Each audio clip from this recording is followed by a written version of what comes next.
이렇게 인사하면은 저희 박연수 목사님만 아십니까? 예. 여러분 편하십니까? 감사합니다. 이렇게 태국에서 여기까지 날라와서 또 말씀을 전하게 하신 하나님 앞에 감사를 드리고, 저를 아시는 분도 있죠?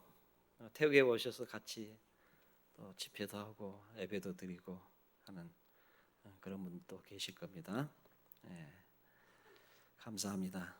또 3일도 3일 저녁도 잊지 아니하시고 저희 교회 같이 태국에도 3일 예배를 드리고 또 새벽에도 같이 예배 드리고 주일은 온전히 하나님 앞에 예배 드리는, 온전히 예배에 올인하고 예배에 미쳐 있는 성도들하고 같이 이렇게 사역을 하고 있습니다. 예배는 하나님이 주신 것 아닙니까? 예배는 하나님의 자녀들만의 특권입니다. 맞죠? 아멘입니까? 오늘 저녁만큼은 아멘을 좀 크게 하시기 바랍니다. 마스크가 터지도록 그렇게 하시면 좋겠습니다. 예배는 우리가 하나님 앞에 드려지는, 우리를 하나님 앞에 산 제사로 드리는 것이죠. 예수님께서 사마리아로 지나가실 때 사마리아 여인을 한번 만났어요. 그 사마리아 여인은 예배에 관심이 있었던 것 같아요. 그래서 메시아를 기다리고 또 이제 대화를 하는 중에 물과 남편 얘기를 하다가 갑자기 그리심산에서 예배를 드려야 합니까? 예루살렘에서 예배를 드려야 됩니까? 그런 물어보잖아요. 그때 예수님께서 하신 말씀, 여기서도 말고 예루살렘도 말고, 그리고 이제 예배할 때가 온다고. 그것이 바로 우리를 하나님께서 우리를 불러주셔서 성전 삼아주시고 또 하나님의 백성으로 삼으셔서 이렇게 하나님 앞에 온전하게 예배드리는 그런 예배자로 만드신 거 아닙니까? 그래서 예수님 안에서 있는 모든 성도들이 다 예배자로, 성전으로, 교회로 이렇게 만드셨습니다. 그런데 하나님은 우리의 예배를 어떻게 받으시냐면은 구약 성경에는 이사야를 통해서 가르쳐 주셨습니다. 죄를 짓지 않은, 죄가 없는 상태에서 아주 깨끗하고 정결한 상태로 하나님 앞에 드려지기를 원하죠. 그래서 이사야가 예배 드릴 때 하로다 나 망하게 되었도다, 자기의 죄를 깨닫게 되는 거죠. 그때 천사가 지금 타는 수술을 가지고 와서 입술에 대니까 정하게 되는 거죠. 입술을 불로 정결케 하셨다는 거죠. 그리고 하나님 앞에 온전하게 드려지는 그런 이사야, 그리고 하늘의 예배를 드리게 됩니다. 그것이 바로 로마서 12장 1절 말씀. 그러므로 형제들아 내가 하나님의 모든 자비하심으로 너희를 권하노니 너희 몸을 하나님께서 기뻐하시는 거룩한 산제물로 드리라. 이는 너희가 드릴 영적 예배니라. 아멘입니까? 오늘 나오시는 모든 성도님들에게 하나님의 축복이 임하시길 바랍니다. 첫 번째로 평안, 그 다음에 지혜, 그리고 건강과 그 다음에 우리에게 하나님께서 부어주시는 풍족함을 누리시기를 간절히 기원합니다. 이런 예배를 드려보고 싶어서 저는 태국에서 복음 전파하고, 그리고 복음 전파가 되니까 사람들이 몰려들기, 어디서든지 자리만 펴면은 예배가 드려져요. 저희 아내는 특별히 얼굴이 철판을 깔아가지고 창피한 줄 모르고, 저는 좀 그 선비의 기질이 있어서 그런지 그 쓸데없는 그런 기질이 있어서 남한테 이렇게 나서지는 못해요. 그래서 앞에서 열심히 그냥 길거리고 어디고 안에 잔디고 안에 자리만 펴놓으면은 저희 아내는 하나님 말씀 전파하고 또 찬양하고. 그러면 어디서 몰려드는지 또 어른들이 몰려들고 아이들이 몰려들고. 그러면은 한두 시간 예배가 되고. 그것이 바로 길거리 돗자리 모임이었어요. 돗자리 모임. 아파트 안에서 말씀을 전하면은 그 아파트 사람들이 창문을 열고 뭐가 있는가 하고 쳐다보고. 그리고 또 달려오는 사람들도 있어요. 그렇게 해서 저희 교회가 시작이 되었습니다. 그랬더니 하나님께서 기적을 베푸셔가지고 귀가 안 들린 사람들은 기도하면 낫게 되고, 심장이 커진 사람은 심장이 원상태로 되고, 길거리 돗자리 모임에서 그렇다. 아파트에서 사람들이 통행하는 그런 통로에서 저희들이 복음을 전하면은 거기에 있는 사람들이 귀찮잖아요. 그래도 복음을 전하. 잔디 위에서 전하고 동사무에서 7번 쫓겨나는데도 거기 가서 복음을 전하고 전도지를 차에다가 득득 싣고 가서 한 차로 그냥 전부 다 뿌리고 나면은 또 집에 돌아오고. 어쩔 때는 셀 모임을 하다가 비가 오잖아요. 그러면은 못 하잖아요. 하나님 잠깐만 멈춰주세요. 그러면은 비가 멈췄다가 끝난 다음에 비가 막 쏟아지고 그런 역사들이 나타나요. 저희가 예배를 간절히 사모하니까 하나님께서 그런 기회와 장을 여시더라고요. 그래서 저희가 동북 쪽에다가 방콕에서 5시간 가는 거리에다가 여기서 전국적으로 우리가 예배를 한번 드려보자. 3박 4일 9시부터 시작해서 11시, 12시까지 한번 미쳐보도록 한번 하나님 앞에 예배 드려보자. 그렇게 해가지고 엘리야 영성 훈련을 했지 않습니까? 제 옛날에 김성환 목사님도 한번 오셔가지고 말씀을 접한 너무 좋다고. 아까 목사님 한 분을 뵙는데 거기만 갔다 오면은 한 달 동안 그 사람들 생각하면 막 눈물이 나고 또 가고 싶고 그래서 3개월 후에 또 와서 말씀을 전하고 같이 예배드리는 그런 역사가 전국적으로 일어난 것이에요. 찬양을 하면은 일어나서 바짝바짝 뛰고 우리 전찬희 성도님 그냥 그 큰 사람이 그냥 바짝바짝 뛰고 거기 와서 담배를 끊었답니다. 그런 역사들이 일어나요.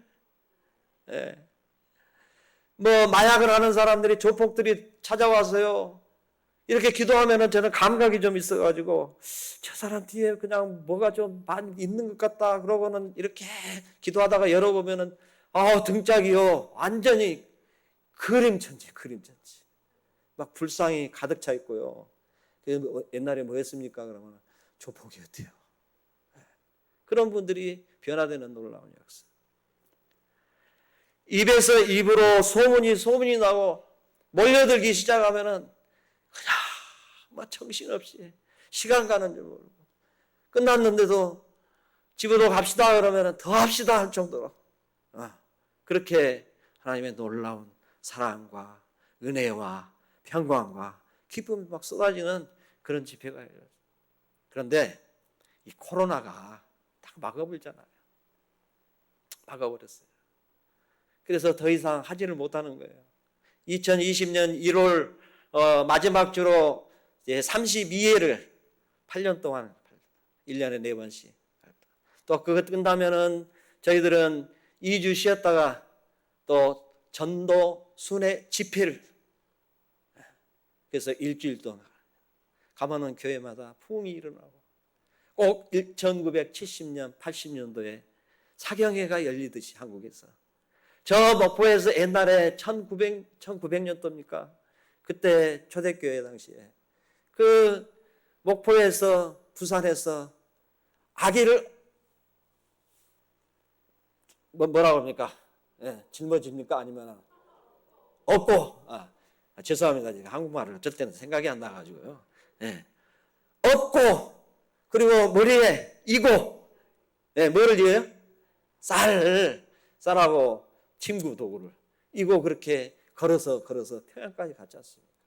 꼭 그런 현상들이 태국에서 물론 목사님은 치앙마이에서 치앙마이 참 좋은 곳이에요. 시원하고 방콕은 더 좋아요.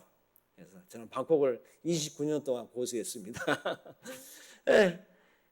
그런데 거기까지 전국 각지에서 몰려들어 예배드리기 위해서. 어떻게 예배를 드립니까? 한번 그런 생각을 해보셨습니까? 예수님이 제 곁에서 무릎을 꿇고 예배를 드리는 장면을 제가 본 거예요. 예수님이 무릎을 꿇고 하나님 앞에 예배 드리는 장면을 제가 본 거예요. 제가 예배를 드릴 때 어떻게 내가 예배를 이렇게 드릴까? 정말로 한심한 예배를 드렸더라고요. 근데 그 예수님의 모습을 보면서 한 번은 예수님이 차를 타고 오는데요. 너무 답답해요.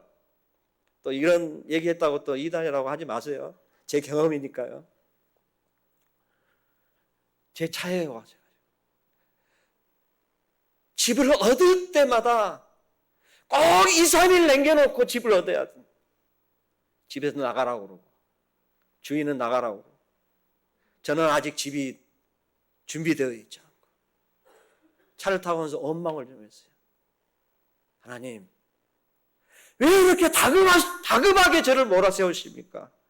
그러면서 하나님 앞에 원망했더니 하나님이 야 이놈아 하면서 때리신 게 아니라 제 뒤에 오셔가지고 이렇게 꼭 껴안아주시더라고요. 껴안아줄 때 저희 아내하고 같이 차에서 엉엉 울었어요. 제 아내는 무엇 때문에 울었는지 모르지만 여보 하나님이 사랑한대. 그런데 둘이 그냥 썩곡치처럼 우는 거예요. 그러면서 하나님께서 제일 좋은 집을 준비해 주시고 제일 좋은 자리에 교회 장소를 주시고 하나님께서 크리스찬 행광수 행복이 넘치는 교회라고 지어라. 그래서 그렇게 지으면서 지금까지 달려오고 있습니다. 하나님의 예배는 우리가 하나님 앞에 예배 드리는 것은 결코 하나님께서 그냥 내버려 두시지 않아요. 우리가 기도를 할 때 하나님이 먼 그릇을 보낸다고 그랬어요. 천사에게 큰 그릇을 보낸다고 그랬잖아요. 여러분 기도하세요. 깨어있어 기도하세요. 너무 풍족하게 살 때의 게으름 그러면 기도 못합니다. 그때부터 우리의 신앙생활은 이제는 하락하기 시작합니다. 그러나 첫사랑을 잃어버리지 않을 때 하나님께서 그것을 기억하시면서 우리에게 은혜를 베푸실 줄 믿습니다. 그 예배가 끊겼어요. 근데 교회는 여전히 마스크를 쓰고 소독약을 뿌리면서 교회가 예배가 계속해서 연결되었어요. 그런데 가지를 못해요. 대형 집회를 모이지를 못해요. 저희들이 300명 모일 장소를 건축해 놓고 그것에서 예배를 드려야 되는데 가지를 못하는 거예요. 너무 그립더라고요. 엘리야 훈련, 엘리야 집회가 너무 그립더라고요. 한국에서 날아오지를 못합니다. 그래서 기도했습니다. 하나님, 이제는 나태해지기 쉬운데 어떤 일을 할까요? 하나님 앞에 기도했더니 하나님께서 너 가난한 사람들 한번 돌아봐라. 네 주위를 너 멀리에서 집회하는 것보다 네 가난한 주위를 한번 살펴보라고. 그래서 살펴봤더니 집에서 나오지를 못하는 거예요. 모든 백화점이 문을 닫았어요. 거리마다 차가 끊겼어요. 그리고 바이러스가 너무 강하게 이렇게 전파되니까 집에서 나오지는 말아요. 그런데 저희들은 용감하게 그걸 시도를 했어요. 아, 가난한 사람들에게 밥 퍼주는 사역을 해야 되겠다. 네.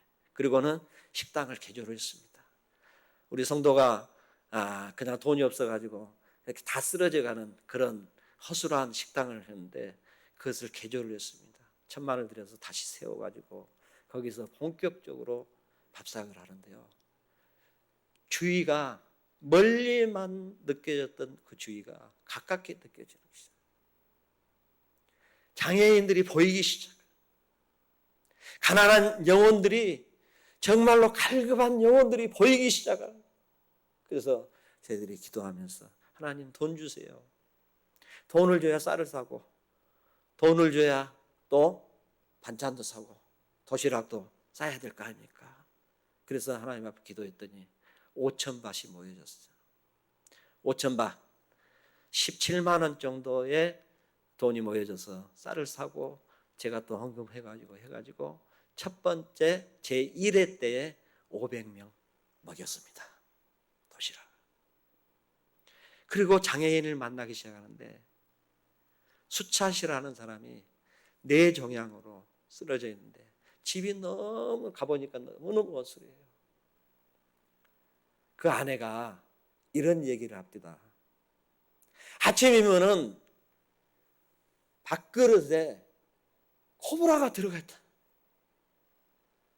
그리고 구렁이가 들어가 있다.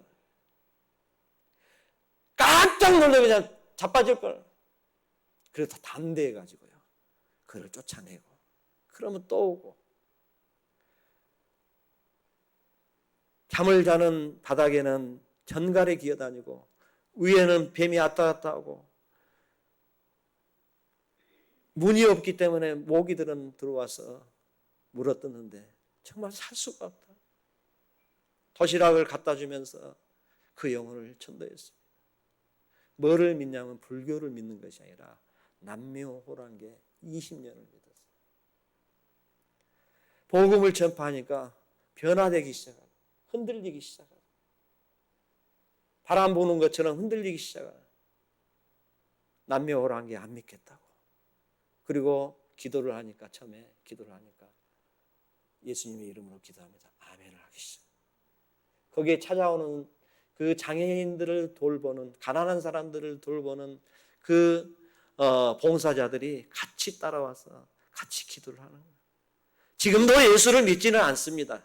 그런데 그 봉사자들이 우리가 같이 밥을 나눠주면 와서 봉사하고 같이 이렇게 섬기는데, 이제는 교회를 들어오기 시작해요.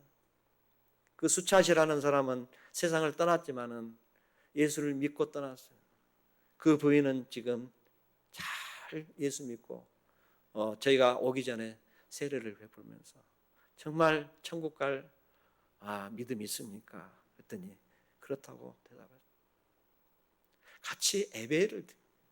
하나님을 사랑하는 사람은 같이 예배를 드려요. 그러면서 또 이제 그 밥사역 이야기를 하자 보면은 뭐 1시간, 2시간도 줘요. 제가 이제 그 코로나 3년 동안 겪었던 지금 간증들 2가지만 하고 마치겠습니다. 또 하나는 어린 아이들이 13세만 되면은 방황하기 시작해요. 한국도 그렇죠. 13세만 되면 방황하기 시작해요. 13세에 둘이 같이 살다가 14세에 아기를 낳는 사람도 있고, 고등학교 3학년이 왔어요. 저희 교회 문 앞에서 이렇게 서성거려요. 그래서는 누구 찾으러 왔냐, 이렇게 아기를 데리러 왔다고. 주일학교, 토요 주일학교 아기를 데려왔다고. 그래서는 그러냐 그랬더니 물어보니까 남자도 고3, 여자도 고3. 그리고 언제 결혼했냐, 언제 같이 살았냐 그러니까 중3 때부터 살았대요. 중3 때부터. 아기가 몇 살이냐면 4살, 2살, 1살. 참 기가 막히더라고요.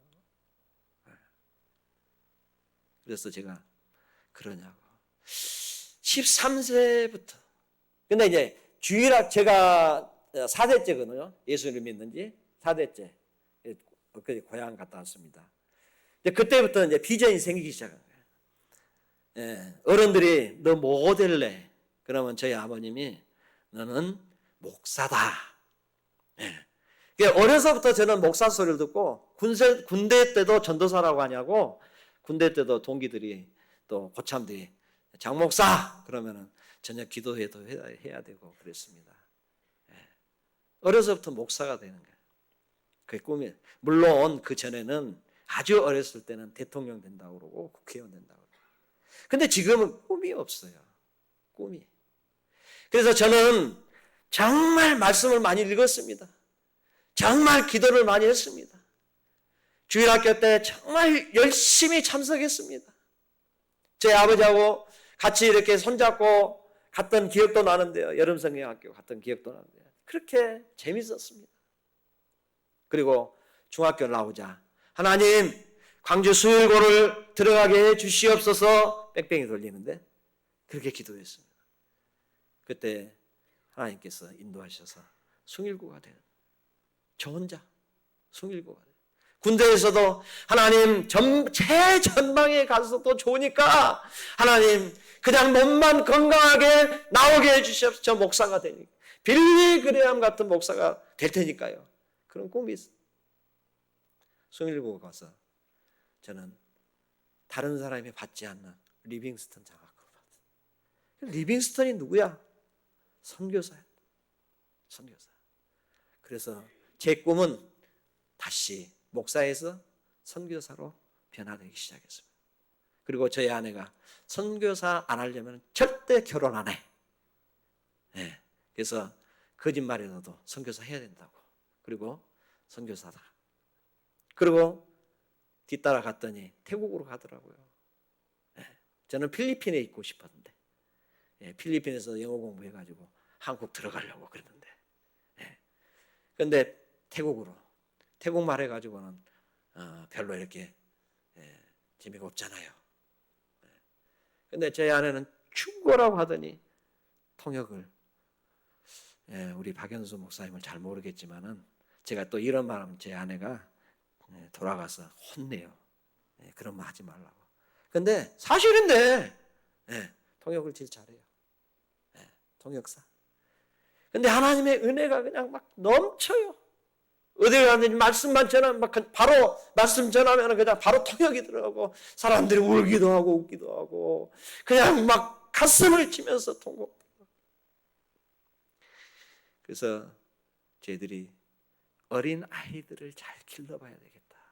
그래서 장학재단을 만들었습니다. 목사님 시계가 안 보이네요.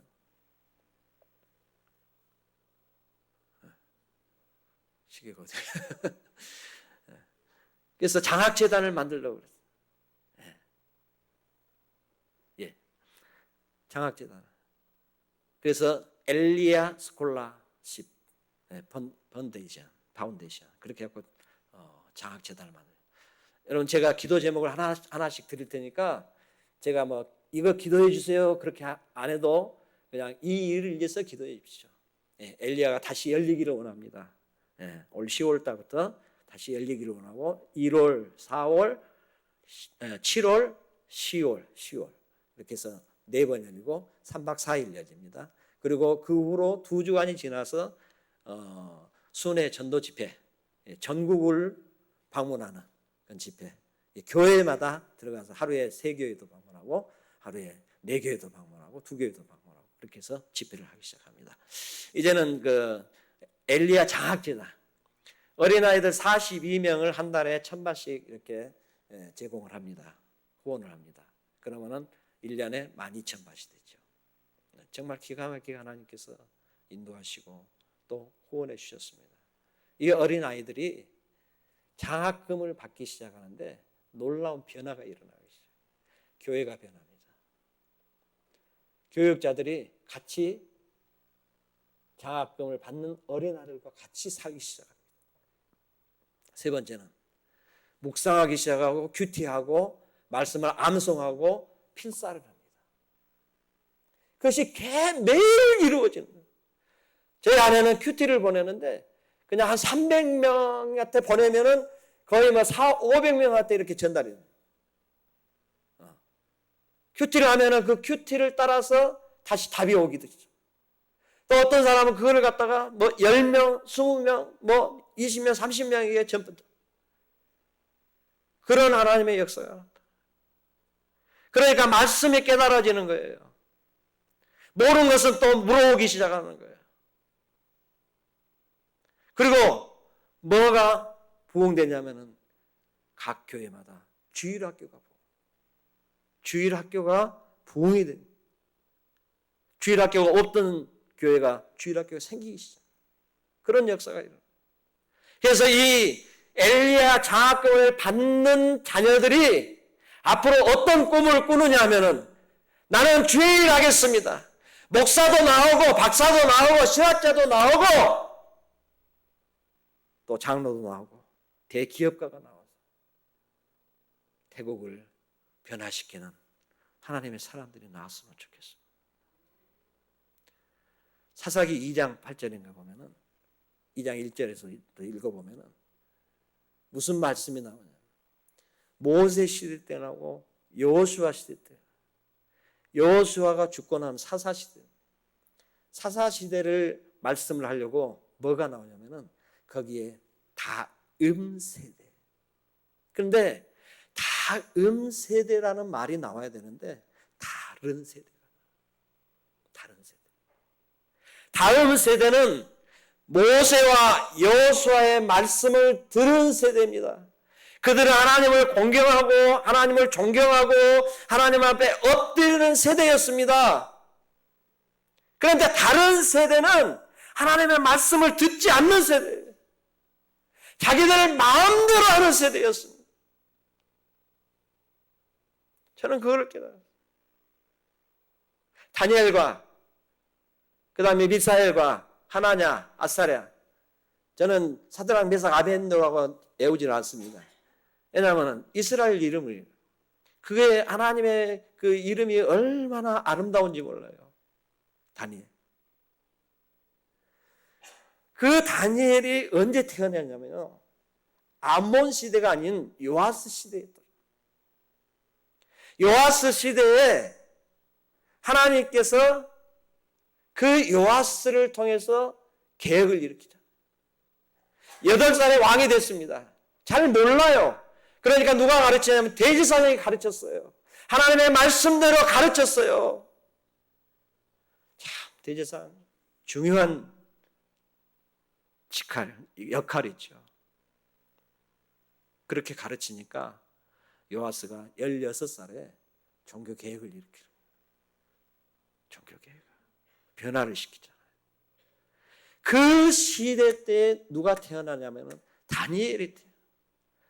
아마 16살에 요아스가 16살쯤에 태어난 거예요. 31년을 했다니까. 31년. 네. 그리고 여호아스가 통치를 하다가 금방 끝납니다. 여호와김이 또 통치를 하다가 그때 누가 터져나오면 바벨론이죠. 바벨론 느부갓네살이죠. 쳐들어와서 잡혀가잖아요. 포로가 되었어요. 그때 나이가 15, 16. 아무것도 몰라요. 우리 어린아이들이 지금 막 그냥 컴퓨터 그런 게임을 할 시대래.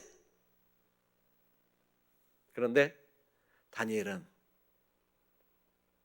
잡혀가서 우상 제물을 먹지 않고 결심을 하잖아요.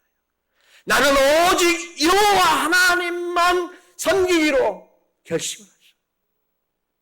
다른 음식까지라도 철저하게 끊어버리자.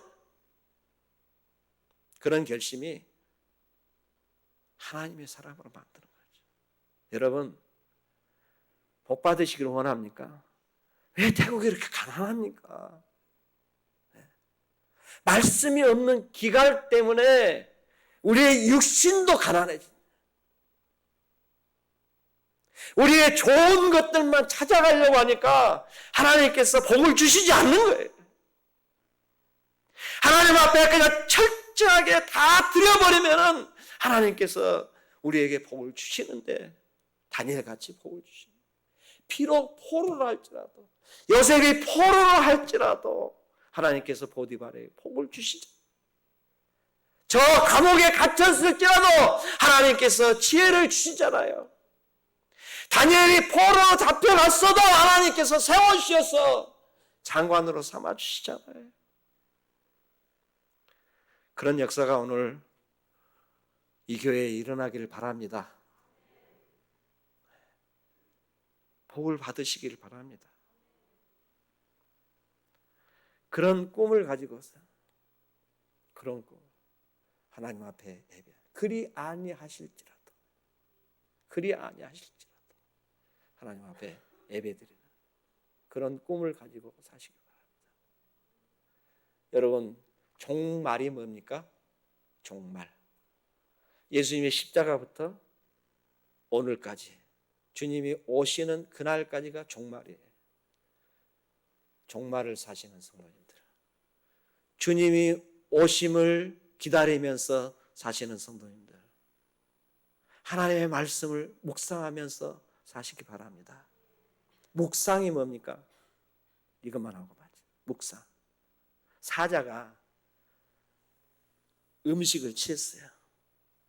자기의 배부름을 위해서 동물을 찢었어요. 찢어가지고 그것을 입에 물고 있어요. 근데 하이에나가 그를 빼앗으려고 그래요. 근데 그것을 지키기 위해서 으르릉 눈을 부라리면서 잠을 자지 않으면서, 그게 묵상이래요. 하나님의 말씀을 사탄이 침범하지 못하도록 지키는 것이 묵상이래요. 그리고 또 하나는 되새김. 이렇게 그 소가 막 그 가만히 있으면서 먹지도 않으면서 씹잖아요. 그 되새김. 그 되새김이 바로 묵상이라고 합니다. 여러분, 묵상하는 성도님들 되시기를 바랍니다. 주야로 묵상하시기 바랍니다. 하나님만 바라보면서 사시기 바랍니다. 오늘날 많은 성도님들이 딴 길로 가고 돈에 취해서, 물질에 취해서 하나님보다 더 그런 것들을 사랑하는 사람들이 많습니다. 기도하겠습니다. 하나님 감사합니다. 오늘 이 밤에 하나님의 말씀을 선포했습니다. 우리 선교사님들은 우리 모두가 선교사이고 전도자인데 하나님의 말씀을 선포하고자 외국에 나가서 아니면은 국내에서 하나님의 말씀을 전파하고 있습니다. 보내는 선교사, 보냄을 받은 선교사, 아버지 하나님이여, 정말 주님의 말씀을 바로 깨닫고 그대로 실천하는 주님의 사람들 되게 하여 주시옵소서. 하나님 앞에 이 중부교회가 드려지기를 원합니다. 아버지 하나님, 온 성도들이 복을 받기를 원합니다. 아버지 강건하기를 원합니다. 능력 있고 성령 충만한 성도들이 되시기를 원합니다. 하나님 앞에 기도합니다. 축복합니다. 하나님 이루어 주시옵소서. 우리 박연성 목사님, 이곳에서 이제 사역할 때 하나님의 놀라운 역사들이 나타나게 하여 주시고, 아버지 하나님, 하나님께서 귀 쓰는 그릇으로 사용하여 주시옵소서. 하나님, 온 성도들이 아버지 하나님 불평불만 없이 복을 받게 하여 주시고 하나님 앞에 순종하는 성도들이 되게 하여 주시옵소서. 하나님 앞에 영광을 돌리며 모든 말씀을 하나님께서 복을 내려 주시옵소서. 예수님의 이름으로 기도드리옵나이다. 아멘.